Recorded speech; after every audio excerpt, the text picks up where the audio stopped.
Halo Sumatera Utara, selamat sore pemirsa. Sumatera Utara hari ini kembali hadir menjumpai Anda edisi Minggu 10 November 2024 yang bertepatan pada Hari Pahlawan Nasional.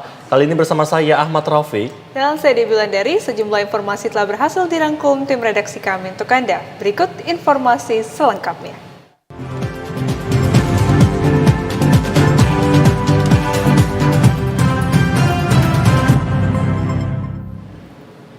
Kita awali informasi pertama pemirsa, 2 unit rumah papan di Desa Darussalam Mandeling Natal ludes terbakar. Selain rumah, 2 unit sepeda motor juga ikut terbakar. Inilah kobaran api dengan cepat menghanguskan 2 rumah papan milik Suharti dan pimpinan Sitorus warga Desa Darussalam, Kecamatan Panyabungan, Kabupaten Mandeling Natal. Dari peristiwa ini, 3 unit mobil pemadam kebakaran bersama masyarakat berjibaku memadamkan api agar tidak meluas ke rumah serta kebun warga. Selain menghanguskan 2 rumah, 2 sepeda motor milik korban juga ikut terbakar. Api diketahui berasal setelah warga mendengarkan suara ledakan dari rumah Suhardi yang ditinggal bekerja. Tidak ada korban jiwa dalam insiden ini, namun kerugian ditaksir puluhan juta rupiah.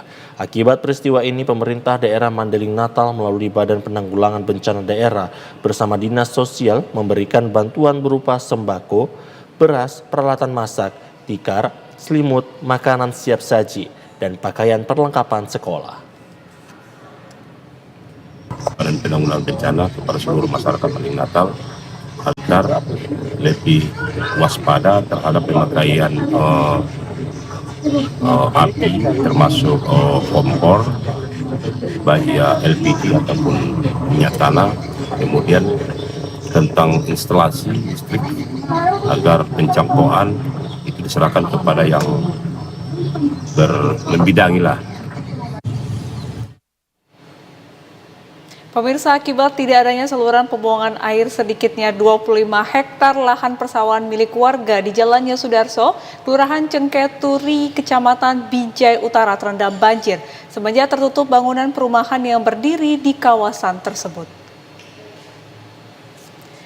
Beginilah kondisi lahan persawahan milik warga digenangi air yang telah berlangsung sekitar 10 tahun dan terancam tidak bisa lagi bercocok tanam padi di Kelurahan Cengketuri, Kota Binjai. Salah seorang petani bernama Ruslan menjelaskan banjir yang merendam habis sawahnya terjadi semenjak adanya sejumlah bangunan perumahan yang berdiri di dekat areal persawahan tersebut. Air genangan banjir tak bisa mengalir karena akses aliran air yang tertutup bangunan perumahan. Tak hanya areal persawahan, ladang yang dijadikannya sebagai tempat pembibitan tanaman juga tak luput dari genangan banjir sehingga banyak bibit tanaman di ladang miliknya menjadi rusak atau membusuk tergenang air. Hal senada juga disampaikan petani lainnya, Adi, yang menurutnya memasuki musim penghujan seperti sekarang ini membuat hampir seluruh lahan persawahan di sini terendam banjir dan aliran banjir tak lagi bisa mengalir. Akibatnya puluhan petani yang menggantungkan hidupnya dari hasil pertanian terancam pendapatannya untuk keluarganya. Warga berharap kepada pemerintah untuk mencarikan solusi supaya membuat pelebaran saluran pembuangan sehingga air banjir bisa mengalir dan sawah warga bisa kembali ditanami.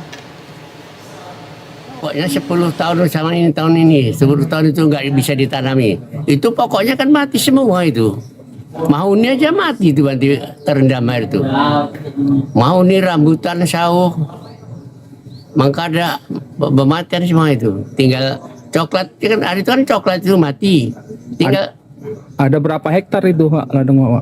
Ladang Wawa tinggal sedikitnya itu 10 rantai itu Di situ ya? Iya. Cuman yang terendam katanya 25 hektar Pak ya? Yang semua terendam lah daerah sana itu.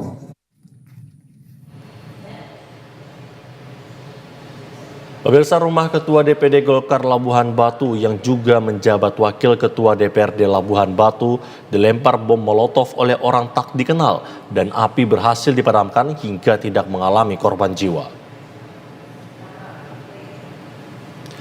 Rumah politisi Partai Golkar Labuhan Batu, Andi Suhaimin Dalimunte, diteror dengan menggunakan bom molotov oleh orang tidak dikenal di Urung Kompas, Rantau Selatan, Labuhan Batu, Sumatera Utara pada Jumat dini hari. Teror bom bakar tersebut dilakukan pelaku dengan melempar botol yang telah dimodifikasi menggunakan sumbu berisi cairan BBM jenis Pertalite. Andi Suhaimi Dalimunte juga mantan Bupati Labuhan Batu periode 2019 hingga 2021 ini menyebutkan saat kejadian Andi bersama keluarga sedang beristirahat dan hendak melaksanakan sholat subuh.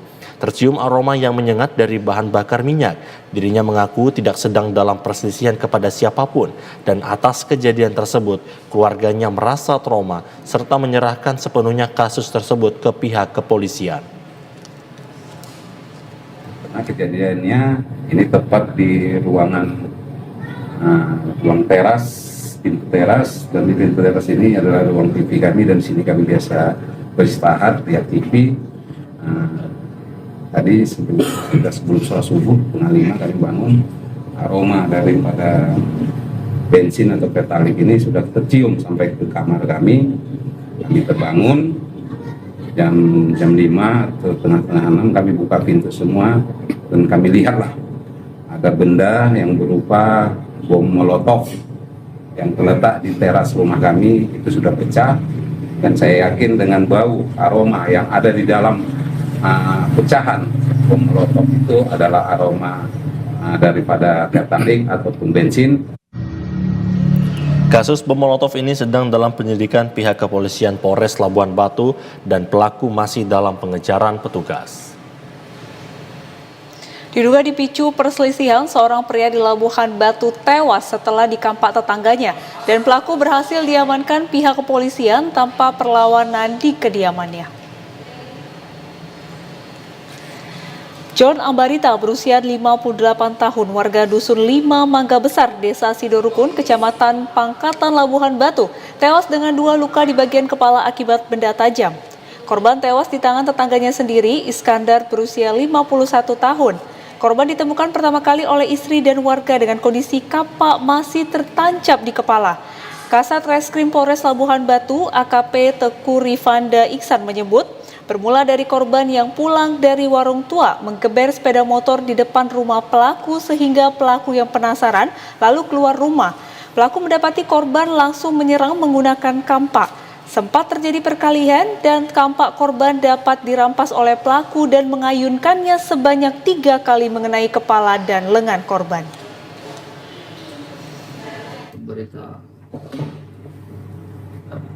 Pelaku berhasil merebut kampak dari tangan korban sehingga kemudian pelaku ini berbalik menyerang korban sehingga korban mengalami beberapa luka serius yang menyebabkan korban meninggal dunia di tempat.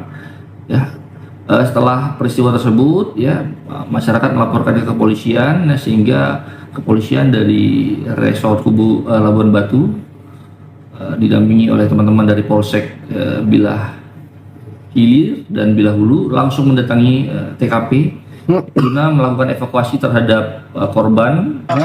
Perbuatannya, pelaku kini diamankan di Mapores Labuhan Batu guna menjalani proses hukum dan terancam maksimal 15 tahun kurungan penjara.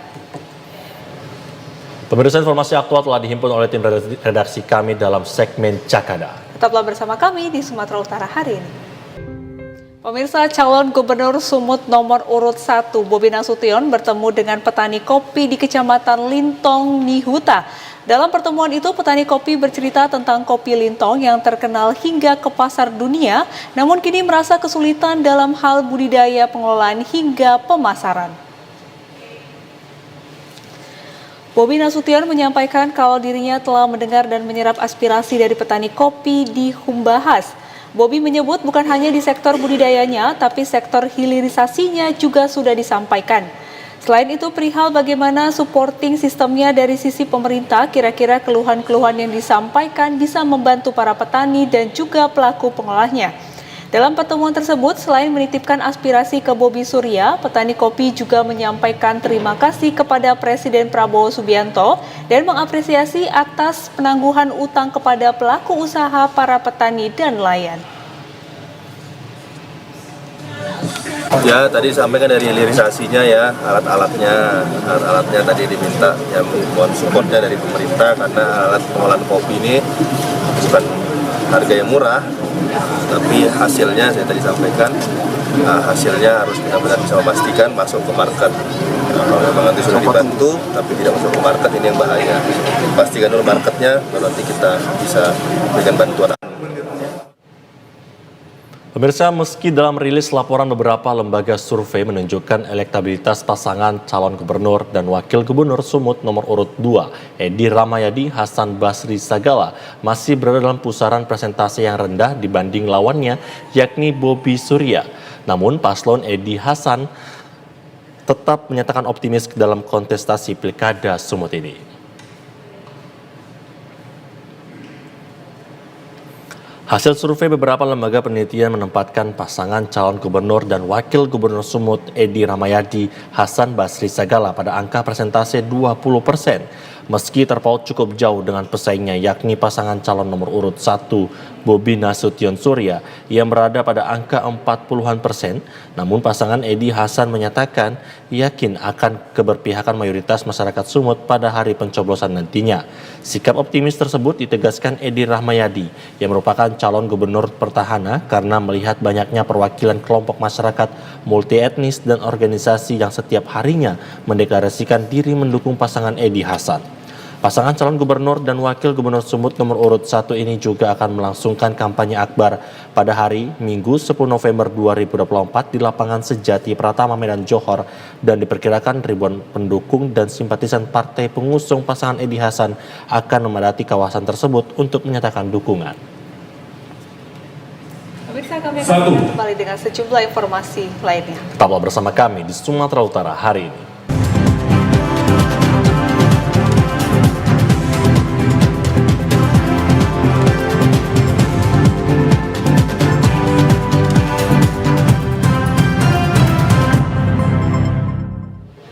Pemirsa, 4 pasangan calon wali kota, wakil wali kota Sibolga mengikuti debat publik pertama yang digelar Komisi Pemilihan Umum Kota Sibolga bertempat di Gedung Nasional Kota Sibolga berlangsung aman dan lancar. Di hadapan para tamu undangan serta panelis dan masing-masing pendukung keempat paslon yakni Ahmad Sukri Penarik, Pantas Masurba Lumban Tobing, kemudian Fadel Muhammad Marojahan Panjaitan, dan Robinsar Sinaga Mukli Suhada, serta Memori Sulhan, terlihat saling memaparkan visi dan misi dalam membangun dan mensejahterakan masyarakat Kota Sibolga. Dalam debat publik pertama yang diikuti keempat paslon tersebut, KPU Kota Sibolga mengangkat tema kesejahteraan rakyat, pembangunan daerah, dan memperkokoh kebangsaan dibagi 6 segmen oleh panelis yang berasal dari akademisi. Suasana gemuruh dari pendukung masing-masing paslon tampak terlihat ketika keempat paslon memasuki segmen kelima, di mana moderator debat memandu keempat paslon untuk saling mengadu ide dan gagasan dalam membangun Kota Sibolga untuk 5 tahun ke depan dalam masa kepemimpinannya, jika terpilih sebagai wali kota dan wakil wali kota Sibolga. Hingga akhir debat publik yang diikuti 4 paslon di Pilkada Sibolga tersebut berlangsung lancar dan tertib dengan mendapat pengawalan ketat dari aparat TNI Polri dibantu puluhan petugas Satpol PP Kota Sibolga. Pemirsa, Kepolisian Daerah Sumatera Utara dan Polres Tabes Medan memfasilitasi pertemuan tim pemenangan dan tim hukum 2 pasangan calon gubernur dan wakil gubernur Sumut yang berkonsentrasi sehingga terciptanya Pilkada Sumut 2024 berjalan aman dan damai. Ketua pendukung pasangan calon gubernur dan wakil gubernur Sumut yang sempat bersinggungan pasca pagelaran debat kedua beberapa waktu lalu akhirnya dapat berjalan dengan aman dan kondusif. Insiden tersebut pun sempat berujung pada pelaporan yang dilakukan oleh tim hukum pasangan calon Bobi Surya dan pengaduan masyarakat yang dilayangkan tim hukum Edi Hasan ke Polda Sumut.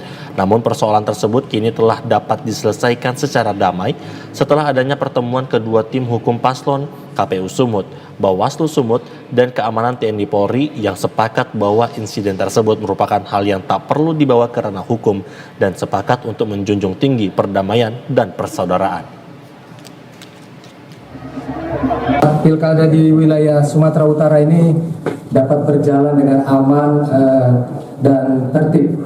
Nah, terkait dengan hal itu kami hari ini bertemu dan melakukan evaluasi pembahasan terkait debat yang sudah dilaksanakan, baik debat pertama, debat kedua, dan tentu harapannya dari hasil diskusi hari ini, masukan-masukan evaluasi yang dilakukan ya kita bisa mempersiapkan untuk pelaksanaan debat ketiga nanti yang lebih baik, lebih aman dan lebih sukses. Kepolisian menghimbau bahwa konsentrasi politik Pilkada Sumut yang berlangsung agar dilarang melakukan upaya membelah kerukunan dan persatuan di tengah masyarakat. Jelang pemilihan umum kepala daerah Pilkada serentak tahun 2024, sebanyak 612 anggota panitia pemungutan suara PPS Kabupaten Asahan mengikuti Training of Trainer. Training of Trainer atau pelatihan untuk pelatih digelar di Kota Kisaran Asahan, dibagi dalam 2 gelombang yang diikuti seluruh anggota PPS dari 204 desa dan kelurahan se-Kabupaten Asahan.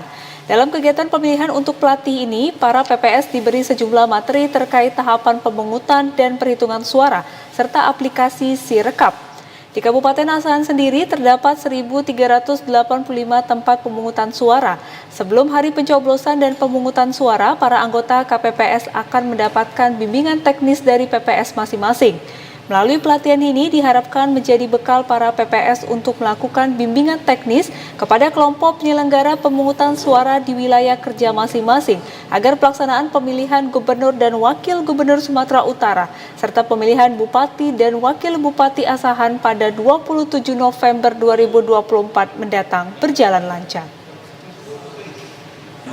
Hari ini KPU Asahan melakukan TOT Training of Trainer terus stability cek KPPS kepada panitia pemungutan suara se-Kabupaten Asahan yang dibagi 2 gelombang. Hari ini kita buat 12 kecamatan, besok 13 kecamatan. Berarti ini untuk PPS, Bang. Untuk KPPS-nya untuk berikut lanjut KPPS-nya kapan tuh, Bang? Untuk KPPS-nya dimulai dari tanggal 7 sampai tanggal 20 ya, Bang. Untuk peserta sendiri seluruh PPS di Kabupaten Asahan ya, Bang? Iya, pesertanya menggunakan tes maupun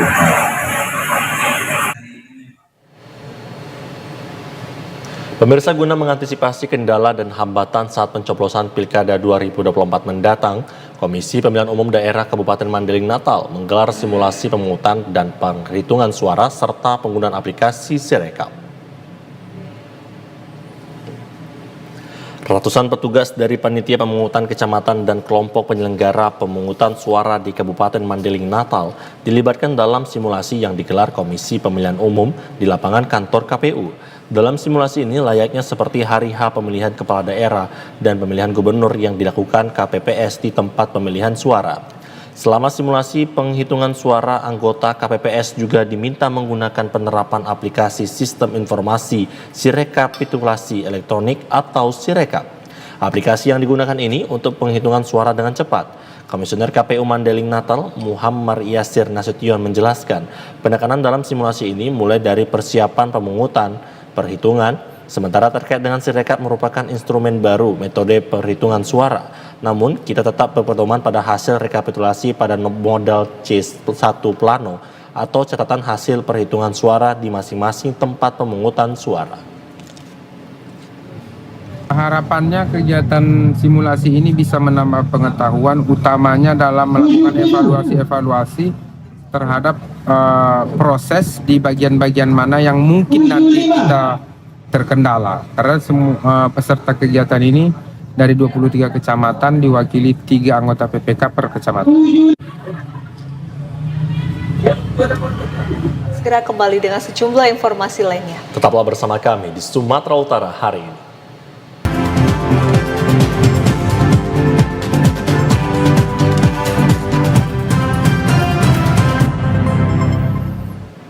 Pemirsa, untuk mengenang jasa para pahlawan yang telah gugur dalam memperjuangkan kemerdekaan Republik Indonesia, pemerintah Provinsi Sumatera Utara bersama Lantamal 1 Belawan melakukan tabur bunga dan doa bersama di perairan Buo, 2 Belawan, Sumatera Utara di Hari Pahlawan siang tadi. Dipimpin langsung oleh Komandan Satro Lantamal 1 Letkol Laut Ristanto Putro. Peringatan Hari Pahlawan yang jatuh pada 10 November 2024 ini berlangsung dengan penuh khidmat di atas kapal Angkatan Laut Tahiru di perairan Buo 2 Belawan. Dihadiri unsur pemerintah Provinsi Sumatera Utara, Wakil Ketua DPRD Sumut, dan sejumlah instansi lainnya. Upacara peringatan Hari Pahlawan ditandai dengan mengheningkan cipta selama 60 detik dan selanjutnya dilakukan prosesi pelarungan karangan bunga ke laut. Komandan Satuan Lantamal 1 Letkol Laut Ristanto Putro mengatakan, peringatan Hari Pahlawan yang mengusung tema "Teladani pahlawanmu, cintai negerimu" dapat menjadikan generasi muda lebih menghargai jasa pahlawan dengan meneladani perjuangan para pahlawan dalam mempertahankan negara. Melaksanakan tiap tahun untuk pelaksanaan acara tabur bunga di laut ini dalam rangka memperingati Hari Pahlawan, yaitu memperingati perjuangan dari pahlawan-pahlawan kita yang tentunya berjuang demi kemerdekaan. Nah, saat ini waktunya kita untuk memperingati jasa-jasa mereka. Peringatan Hari Pahlawan 2024 ini diharapkan dapat meningkatkan rasa cinta terhadap tanah air dan meneladani nilai kepahlawanan dalam kehidupan sehari-hari. Pemirsa, Kodim 0203 Binjai Langkat menggelar peringatan Hari Pahlawan 2024 dengan upacara bendera di kota Binjai berlangsung khidmat.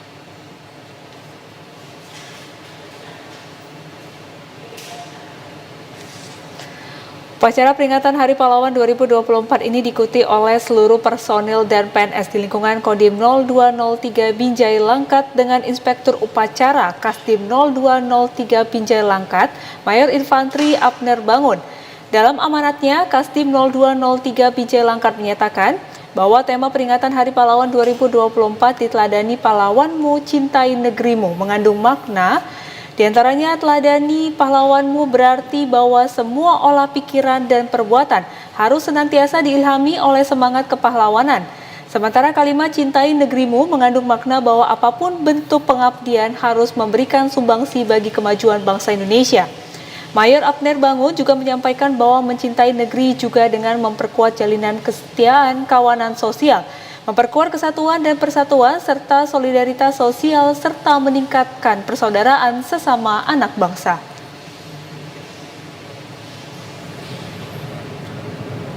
Pemirsa, pemerintah daerah Mandeling Natal menggelar upacara peringatan Hari Pahlawan tahun 2024 di pelataran Masjid Agung Nur Ala Nur Panyabungan. Bertindak sebagai Inspektur Upacara peringatan Hari Pahlawan tahun 2024 Kabupaten Madinah, Ketua Pengadilan Negeri Mandailing Natal Rizwan Herafiansyah mengambil tema "Teladani pahlawanmu, cintai negerimu".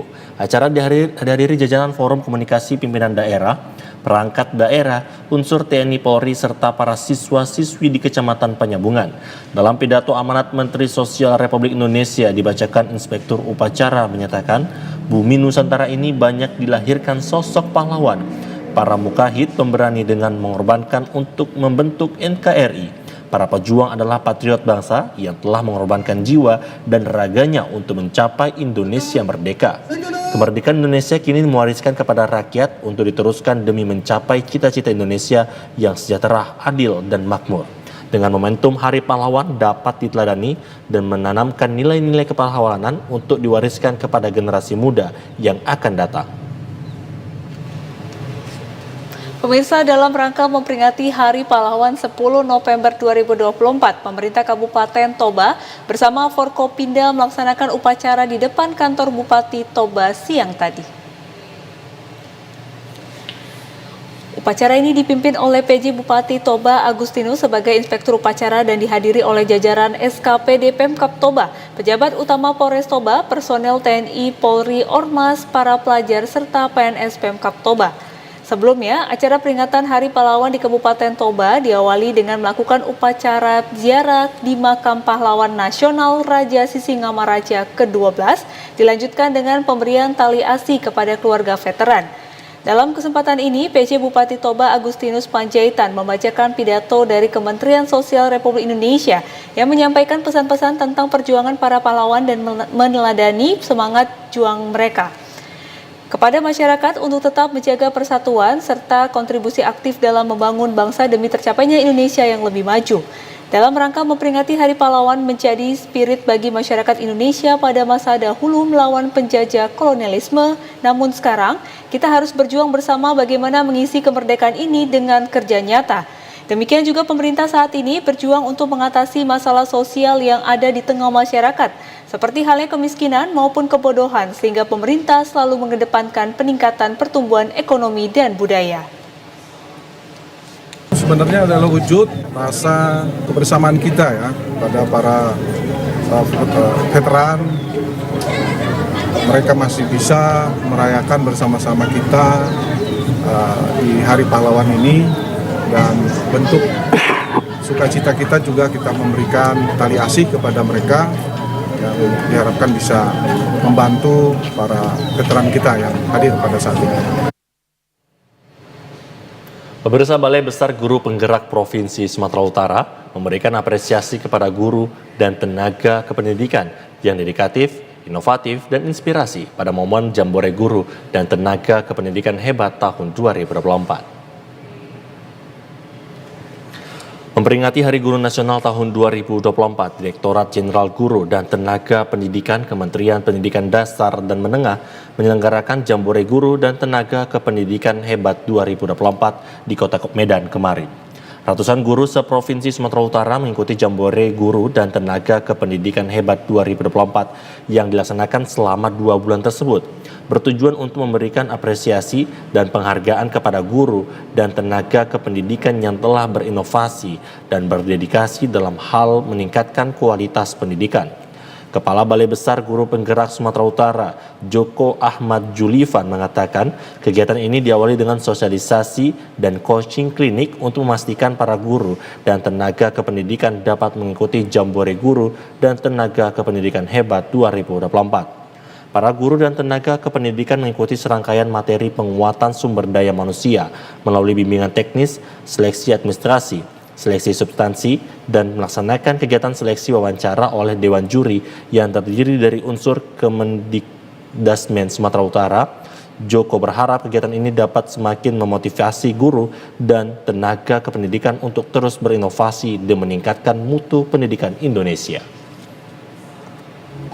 Adapun tujuan Jambore GTK Hebat ini adalah untuk memberikan apresiasi, ya, memberikan penghargaan kepada guru dan tenaga pendidikan yang telah berinovasi dan berdedikasi dalam hal peningkatan kualitas pendidikan, serta tentunya juga memberikan apresiasi kepada Komunitas Belajar Inspiratif yang telah berupaya untuk meningkatkan kompetensi guru dan tenaga pendidikan.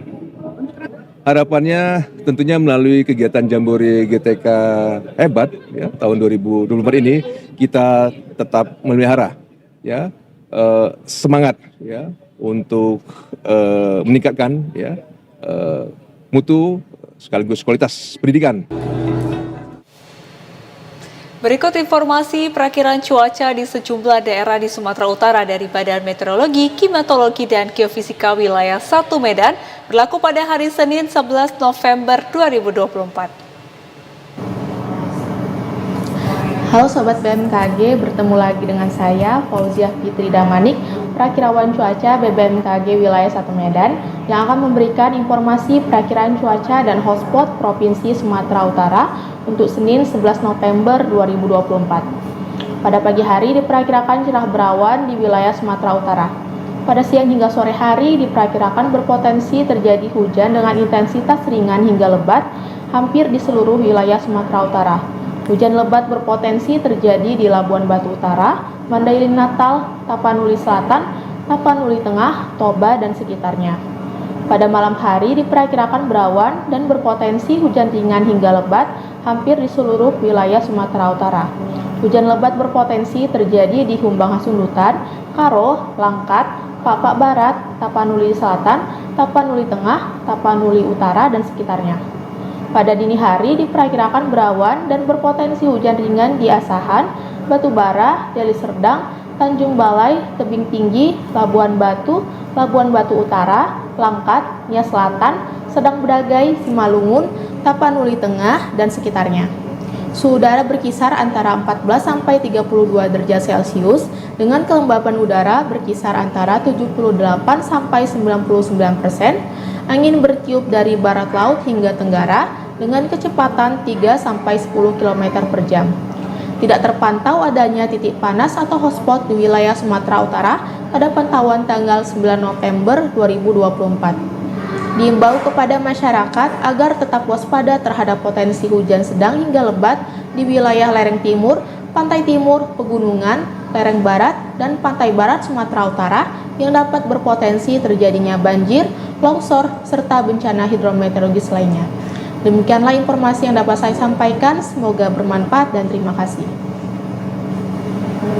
Pemirsa, informasi menarik dan aktual lainnya akan kami hadirkan untuk Anda sesaat lagi. Tetaplah bersama kami di Sumatera Utara hari ini. Pemirsa, informasi tadi mengakhiri perjumpaan kita di Sumatera Utara hari ini. Mewakili kerabat kerja yang bertugas, saya Ahmad Rafiq. Dan saya Dibulandari mengucapkan terima kasih atas perhatian Anda. TVRI, Media Pemersatu Bangsa. Sampai jumpa.